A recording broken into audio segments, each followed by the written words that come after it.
ওই মানুষটা মনে মনে জানে যে সে তোমার সাথে মারাত্মক রকমের অন্যায় করছে, কিন্তু যেহেতু সে তোমার সঙ্গে থাকতে চায় না, তাই সে বারংবার তোমার দোষ দেখিয়ে, একটা অজুহাত দেখিয়ে বেরিয়ে যাবে। কথায় কথায় সে তোমাকেই দোষারোপ করবে, কথায় কথায় সে তোমাকেই বলবে যে তুমি একমাত্র তাদের সম্পর্কটাকে ভাঙবার জন্য দায়ী, অথচ তুমি কিন্তু তার বিন্দু বিষয় কিছু জানো না। এই মানুষটা ধীরে ধীরে ধীরে তোমার প্রতি টক্সিক হয়ে উঠবে, তোমার উপর ধীরে ধীরে একটা সময় গিয়ে মেন্টাল টর্চার বাড়তে শুরু করবে, কারণ সে তোমার সঙ্গে থাকতে চাইছে না।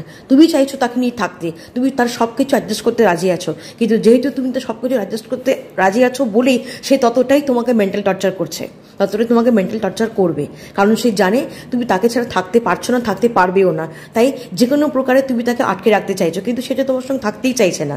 সে তো তোমার সঙ্গে থাকতে চাইছে না বলেই বিভিন্ন রকমভাবে তোমাকে প্রেশার দিয়ে হোক সে সম্পর্কটা থেকে বেরিয়ে আসতে চাইছে।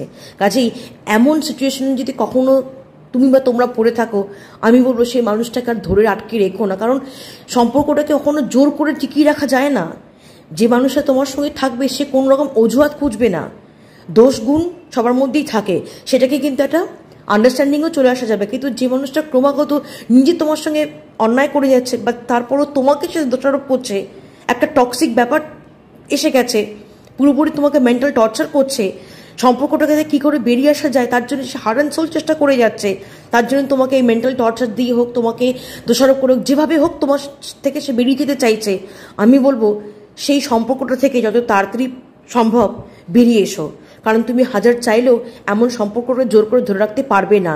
তুমি যদি জোর করে ধরেও রাখো, এতে তোমার কোনো লাভ হবে না, সারাটা জীবন তুমি চোখের জল ফেলবে, কারণ সে তো অলরেডি বেরিয়ে গেছে, সে কিন্তু তোমার সাথে নেই। সে কি তোমার সাথে রয়েছে? সে কিন্তু তোমার সাথে নেই, সে কিন্তু বেরিয়ে গেছে, তার মন কিন্তু ছুটে গেছে।